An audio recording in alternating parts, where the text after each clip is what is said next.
Baby patut makan apa? Adakah anak saya ni cukup khasiat atau tidak? Ibu bapa pasti selalu tertanya apakah makanan yang sesuai untuk anak-anak dan pasti selalu terfikir adakah anak saya ni cukup khasiat atau tidak. Betul?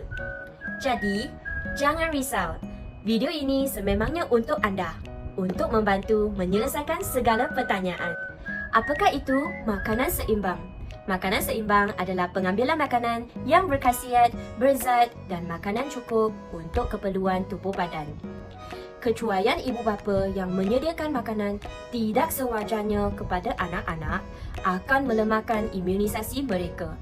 Inilah akan menyebabkan mereka jatuh sakit dan mudah demam. Mengapa kanak-kanak perlu diberi makanan yang seimbang dan berkhasiat? Pertama, untuk memberi mereka tenaga. Dengan mendapatkan makanan yang berkhasiat dan seimbang, perkembangan kanak-kanak dapat berkembang mengikut yang sepatutnya, seperti dapat berlari, memanjat, melompat dan sebagainya. Kedua, cergas.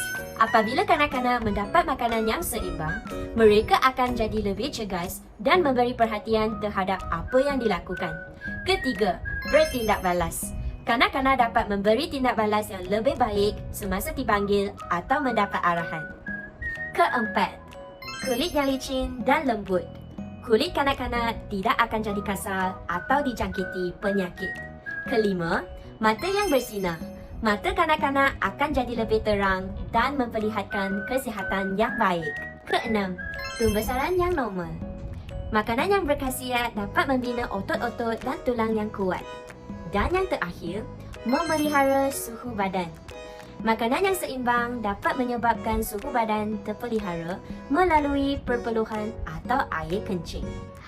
Dah tahu kan betapa pentingnya makanan yang sihat dan seimbang untuk kanak-kanak. Jadi sekarang mari kita lihat cara penyediaan makanan yang baik. Ada beberapa langkah yang ibu bapa perlu titik beratkan dalam penyediaan makanan. Jadi jom kita lihat. Pertama, kebersihan. Basuh tangan dengan sabun dan air sebelum menyediakan makanan.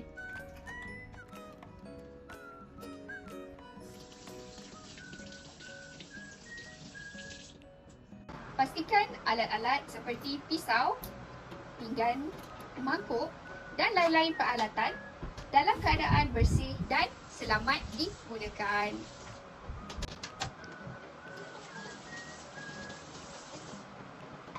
Selepas memasak, pastikan makanan disimpan di tempat yang bersih dan tidak dihinggapi lalat. Bersihkan tempat setiap kali selepas memasak dan sisa makanan hendaklah dibuang dengan bersih dan selamat ke dalam tong sampah. Kedua, mengekalkan khasiat. Jangan potong makanan terlalu kecil kerana akan menghilangkan zatnya. Potong makanan sejurus sebelum dimasak bagi mengekalkan zatnya. Potong makanan yang cukup untuk satu sajian sahaja dan jangan simpan makanan yang telah dipotong. Potong ayam atau daging sederhana besar supaya mudah dipegang oleh kanak-kanak. Makanan seperti daging atau ikan yang hendak disimpan dalam peti sejuk hendaklah disimpan berasingan dan hendaklah dikeluarkan satu sahaja pada satu masa. Makanan seperti daging atau ikan yang hendak disimpan di dalam peti sejuk hendaklah disimpan berasingan dan hendaklah dikeluarkan satu sahaja pada satu masa. Jangan masak makanan terlalu lama dan gunakan api sederhana semasa memasak makanan. Ketiga, cara menarik minat kanak-kanak untuk makan. Yang pertama, pelbagaikan jenis kumpulan makanan kepada kanak-kanak dalam satu masa. Kedua, warna makanan yang berbagai akan menarik minat kanak-kanak seperti lobak merah, jagung dan lain-lain. Ketiga, elakkan menggunakan pewarna. Keempat, saiz yang dipotong hendaklah mengikut saiz yang boleh dipegang oleh kanak-kanak. Kelima, tekstur makanan yang dimasak terlalu lama seperti sayur akan menjadi layu dan boleh mengurangkan minat kanak-kanak. Seterusnya, jumlah yang dihidangkan hendaklah mengikut selera kanak-kanak. Hidangan makanan hendaklah dihidang dengan cara yang menarik dan sempurna. Assalamualaikum. I am Fifi. Jom kita lihat pula contoh sajian seimbang untuk baby dan kanak-kanak. Baby 6 hingga 8 bulan. Menu 1, kentang licik dan air suam. Menu 2, bubur nasi, labu kisar dan air suam. Saya suka air suam. Baby 9 hingga 11 bulan. Menu 1, nasi lembik, sup ikan, brokoli kisar, pisang licik dan air suam.